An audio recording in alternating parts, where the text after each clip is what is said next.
The issue that our social good group decided to focus on is pollution, and for several key reasons.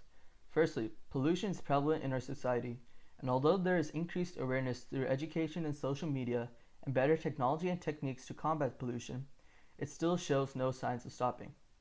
We decided to focus on plastic, as plastic is the main agitator and the most prevalent type of pollution. Most forms of plastic cannot be recycled or even regulated properly, such as bags, straws, and balloons, which we can see in our day to day life. In New Jersey, these plastics are detrimental as they pollute the very ecosystems that our wildlife lives in. The garden state cannot simultaneously be the garbage state without hurting wildlife.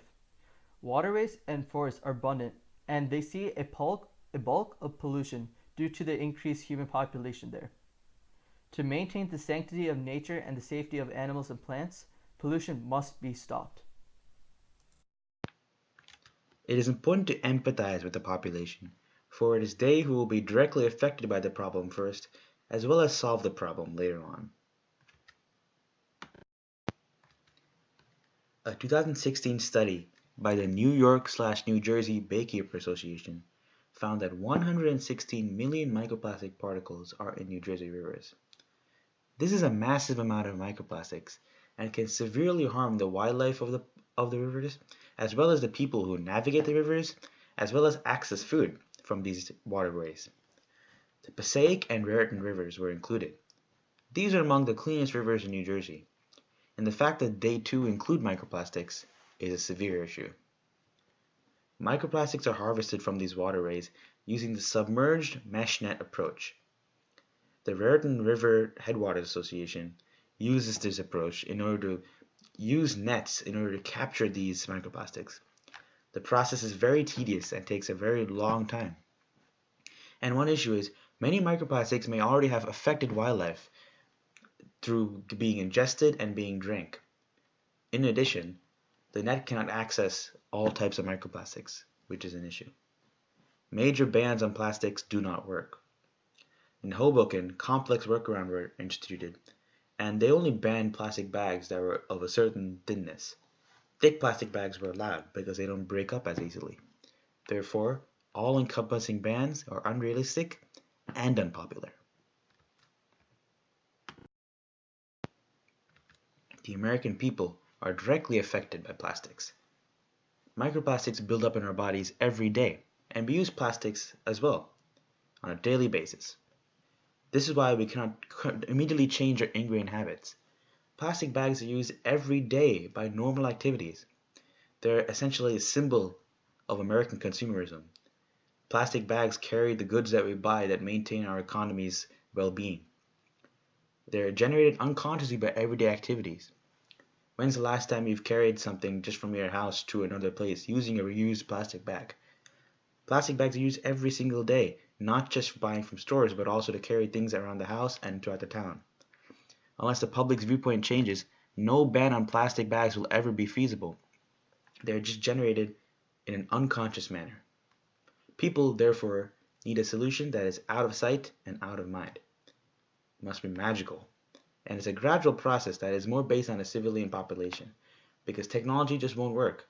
This type of technology takes a long time to develop, and some people would say it is better to just change how the people view themselves and how they use plastics. It does not know what microplastics even do to the body, which makes it all the more important that they're prevented before significant damage is done. Any buildup of foreign chemicals and objects in our bodies can definitely be harmful in the long run. However, not enough research has been done specifically on plastics. Radiation is similar. It's the emission of elementary particles that can physically damage organs and tissues. What if microplastics are similar? They're both small objects that cut into our organic organs and tissues. Plastics also leach toxic chemicals, which can possibly build up over time and severely damage body systems. When someone crushes a water bottle, they transmit chemicals from the plastics into the water. What if this can affect us over time? A human consumes the equivalent of one credit card's worth of plastic every week. This will build up over time, and the chemicals leached from this plastic can affect us. It is just not known how long this will take. One last thing. It is immoral to use products that kill animals slowly and torturously by invading their bodies. Humans are doing this all the time, and many people have realized the ill effects of killing our animals. They realize that it is amoral, and they realize that it's sometimes just purely evil to continue using plastics that will kill the turtles and the fish and the dolphins.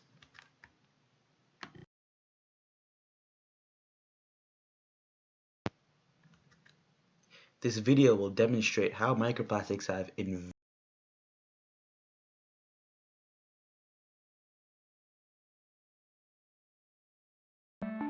It was completely legal to dump plastic in the ocean until the 90s, and a lot of that plastic is still there because plastic lasts out there for a very long time. It just breaks down into smaller and smaller pieces.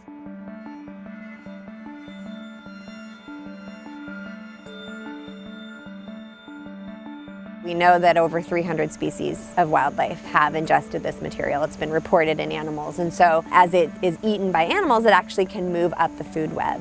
And as the scientific literature on this issue increases, literally almost every habitat they've gone to, seamounts, Arctic ice, coral reefs, deep sea, it's become ubiquitous, and I don't think anybody would fight anyone on an argument that plastic debris has not become a contaminant of concern.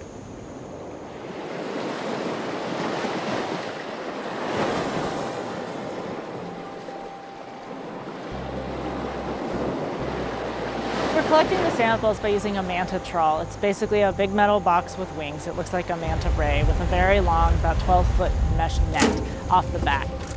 1, 2, 3, splash! And at the end is a piece we can take off that has collected all of the solids. You rinse it all out, filter it through another strainer, and then put it into a jar. It's caught a lot of other stuff. If you want to take a look at what we're rinsing out of the screen, it's more tiny plastic. What we're concerned about ultimately is what are the implications of trash going into the water, getting into the food we harvest. And we're still connecting the dots there a bit. We know that lots of trash goes out into the water. We know that the sun and waves breaks it down into small pieces. We know that many species of animals eat it. And we also know that bigger animals eat smaller animals. And we also know that we eat those big trophy fish.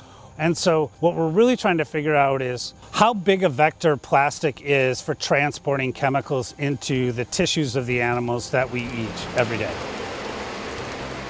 That's a big problem, much bigger than big chunks floating out into the ocean.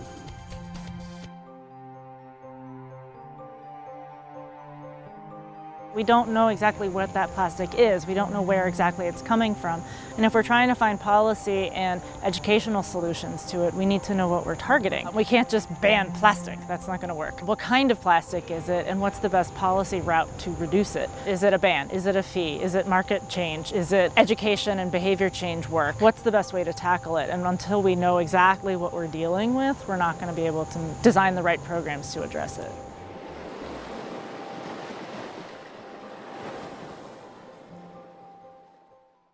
Initially, when we were reaching out, we wanted to contact the Federal Environmental Protection Agency, but we decided that it would be best if we interacted with those who work directly within our own state. As a result, we contacted the New Jersey Department of Environmental Protection, who set us up with one of their educators, Mr. Mark Rogoff. Mr. Rogoff stressed that the key to dealing with pollution is first and foremost educating the public. He stresses the education of the public because he feels that the public must be on the side of regulation and accept any potential consequences of said regulation, such as a loss of quality of life. He also feels that regulation and policy are both key, but that a fine balance must be struck between the two.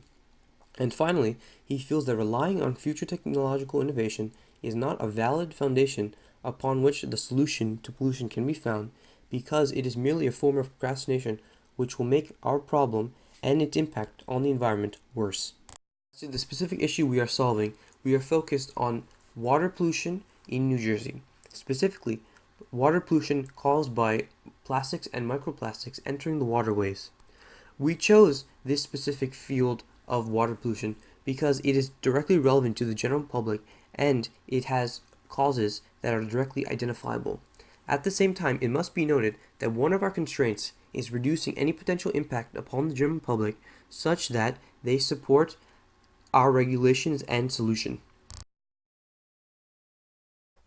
After finding out the specific issue we're trying to target, we quickly moved on to the solution ideation phase. We created several key ideas based on our interview and personal research. First, we want to educate the populace on the detrimental effects of pollution. As our interviewer Mark Rogoff said, the lack of awareness of pollution in the school system inhibits the general civilian comprehension on how dire plastics are to ourselves and the environment. We want to inform citizens on their plastic usage habits and the ways in which their plastic waste makes its way into the water supply. Next, we want to create a water purification infrastructure, with pumps lining waterways and piping links originating from residential and commercial drainage. In these two, we decided to choose to focus on infrastructure change as a short-term solution.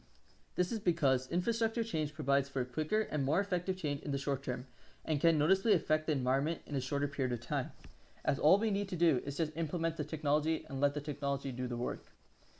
Education takes a long time to take into effect and will not help to address the pollution issue immediately, although we are going to implement this in our long-term solution. Likewise, microorganisms would take time to develop and will not take into effect immediately, and legislation would require going through the government bureaucracy, and that itself is a long process.